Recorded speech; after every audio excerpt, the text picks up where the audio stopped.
Since the start of last year, thousands of tech workers have been laid off. Tech layoffs and a lack of entry roles can discourage any junior developers. And here I am, looking for my first full time developer job in the UK. My biggest challenge now is to stay calm and remain positive despite rejections.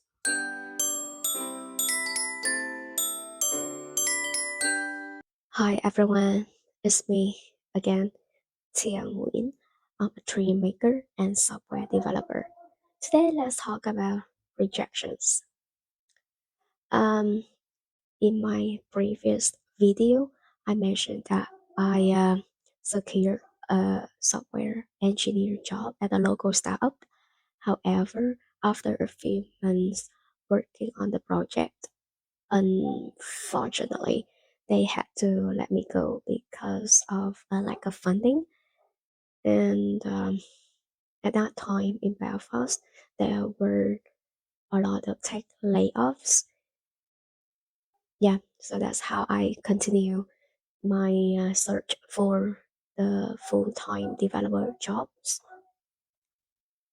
It's a bit hard and tricky for a junior developer like me to find a full time job in the UK right now. However, I kept applying and I don't want to give up, and I kept getting rejections.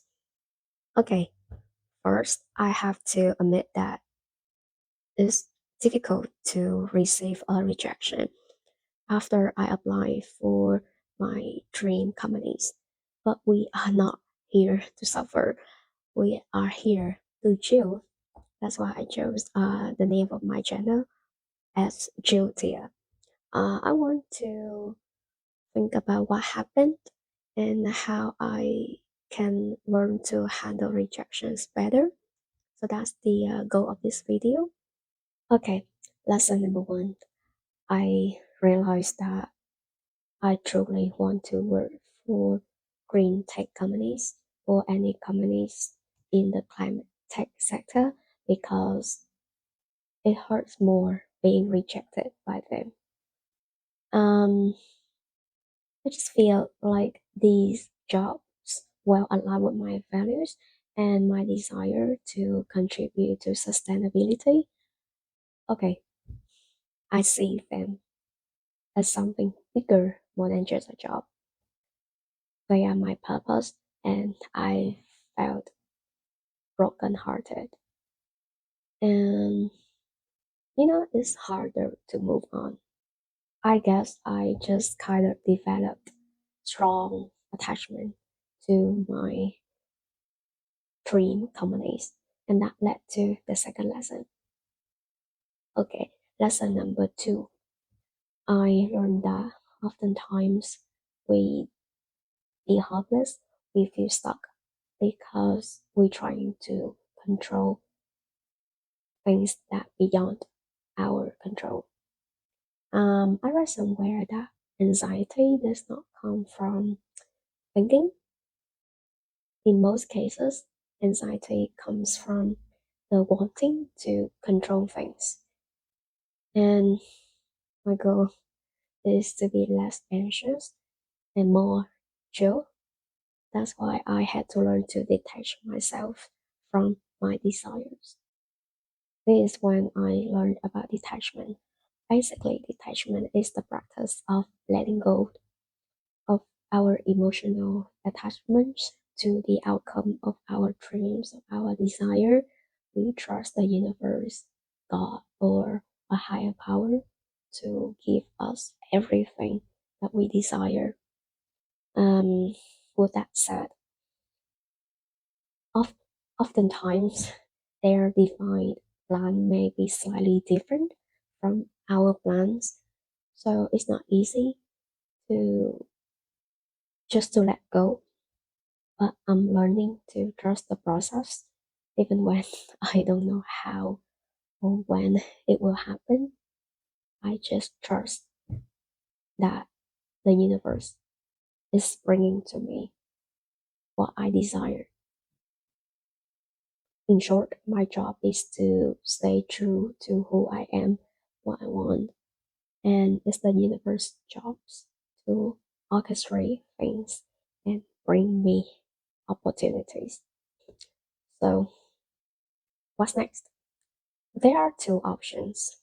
I can either stay demotivated, crying over spilled milk for weeks, even months after receiving a rejection, or I can pick myself up and keep moving forwards.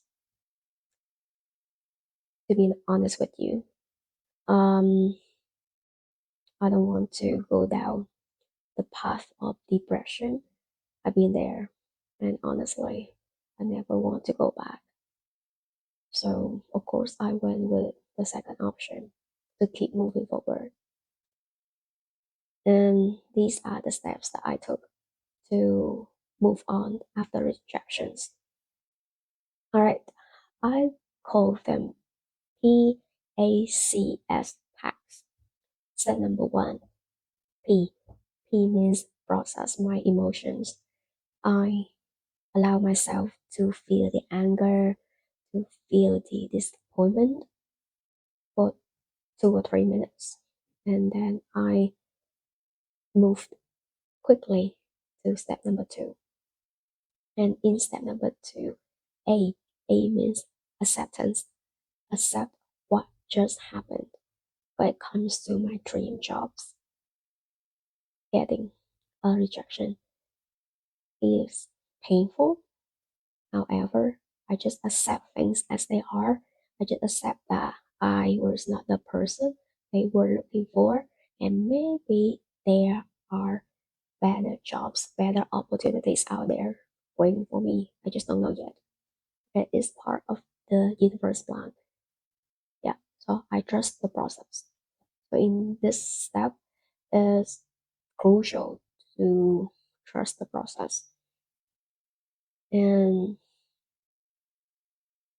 now that I think about it, I have successfully manifested many things in my life by trusting the process and letting go of things that may not align with me in that moment. So just moved on.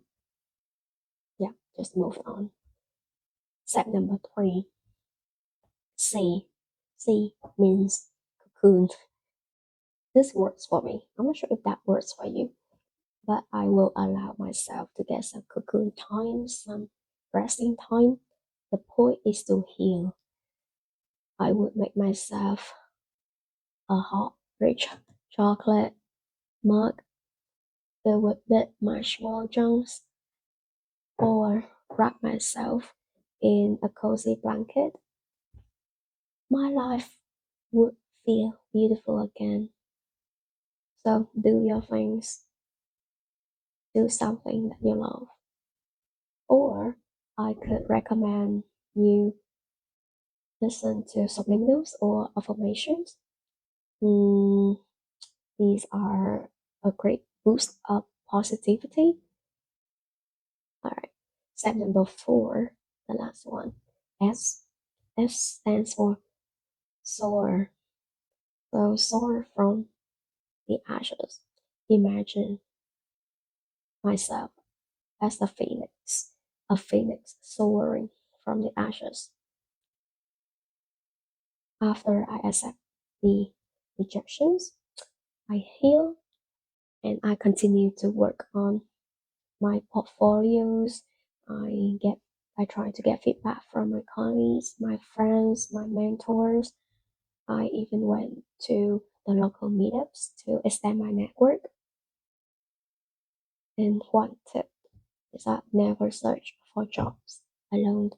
You should get connected to people on LinkedIn in your local community. Um, find a local or virtual community. It doesn't have to be a local one. You can do that virtually. I will drop some recommendations in the description. Make sure you check them out. Surround yourself with those who are rooting for you, So, if you're also searching for jobs like me, trust that everything will work out in the end. Rejections are just getting you closer to what's truly for you. I'll keep you updated on my job search journey. Thank you.